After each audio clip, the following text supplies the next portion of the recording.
Saudara-saudariku yang terkasih, hari ini Selasa 10 September 2024. Saya Romo Siga dari Paroki Santo Yusuf, Surabaya.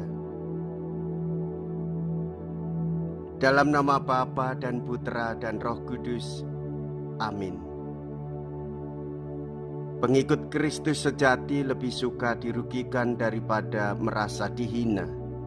Yesus sendiri memilih murid-muridnya dari antara orang-orang biasa, bahkan juga yang berdosa.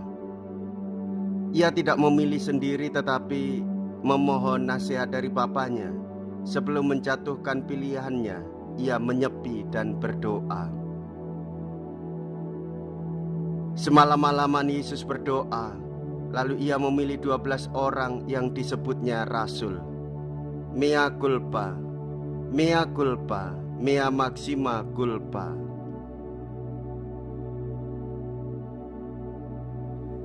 Marilah kita berdoa. Allah Bapa Maha Pengasih, orang-orang yang terbelenggu dosa dibebaskan berkat sabda penyembuhan-Mu. Resapkanlah kiranya kerahiman-Mu di dalam hati kami. Bimbinglah kami di jalan Yesus Kristus Putra-Mu, Tuhan dan pengantara kami, yang hidup dan berkuasa bersama dengan Dikau dalam persatuan Roh Kudus, Allah sepanjang segala masa. Amin.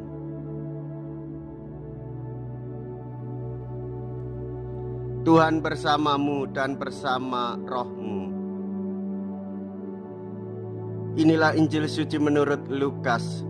Dimuliakanlah Tuhan. Lukas bab 6 ayat 12 sampai dengan ayat 19. Sekali peristiwa, Yesus mendaki sebuah bukit untuk berdoa. Semalam-malaman ia berdoa kepada Allah. Keesokan harinya ketika hari siang, ia memanggil murid-muridnya dan memilih dari antara mereka 12 orang yang disebutnya rasul. Mereka itu ialah Simon yang diberinya nama Petrus, Andreas saudara Simon, Yakobus dan Yohanes, Filipus dan Bartolomeus, Matius dan Thomas, Yakobus anak Alfeus, dan Simon yang disebut orang Selot, Yudas anak Yakobus, dan Yudas Iskariot yang kemudian menjadi pengkhianat. Lalu Yesus turun bersama mereka dan berhenti pada suatu tempat yang datar. Di situ berkumpul sejumlah besar murid-muridnya dan banyak orang lain yang datang dari seluruh Yudea dan dari Yerusalem dan dari daerah pantai Tirus dan Sidon. Mereka datang untuk mendengarkan dia dan untuk disembuhkan dari penyakit mereka. Juga mereka yang kerasukan roh-roh jahat mendapat kesembuhan. Dan orang banyak itu berusaha menjamah dia, sebab daripadanya keluar suatu kuasa, dan semua orang itu disembuhkannya. Demikianlah sabda Tuhan. Terpujilah Kristus.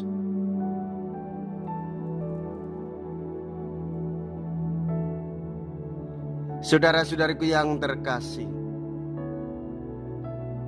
Yesus mengambil tempat yang hening. Ia berdoa.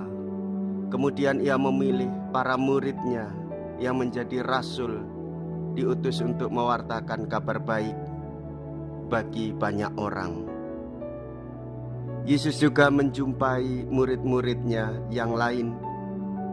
Yesus menyembuhkan, Yesus membebaskan mereka dari roh-roh jahat. Dari peristiwa ini, Bapak Ibu Saudara-saudariku yang terkasih, kita sebagai orang Katolik memiliki suatu kesempatan di dalam harapan.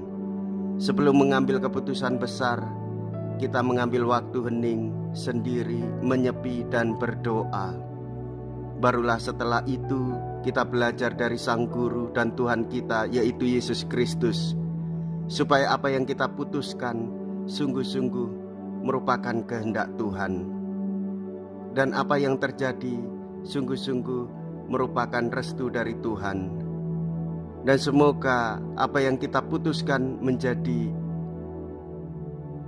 kesejahteraan dan sumber kekuatan di dalam kita melayani, bekerja, maupun membangun persekutuan. sehingga semua orang mengalami damai yang bersumber dari Tuhan. Kita dipilih, kita dipanggil, dan kita diutus untuk mewartakan kabar sukacita pula sebagaimana para murid yang disebut para rasul. Dan semoga kita setia mengikuti Tuhan Yesus. Jikalau kita berani hidup menderita dalam Yesus, maka kita pun akan dipermuliakan di dalam Kristus. Terpujilah nama Yesus, Bunda Maria, dan Santo Yosef untuk selama-lamanya. Marilah kita berdoa. Allah Bapa Maha Pengasih, kami sungguh bersyukur bahwasanya Engkau telah bersabda kepada kami, dan kami telah Kau perkenankan hidup berkat rahmat-Mu yang melimpah.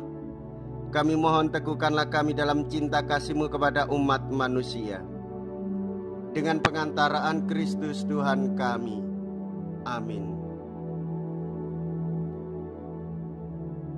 Tuhan beserta kita sekarang dan selama-lamanya.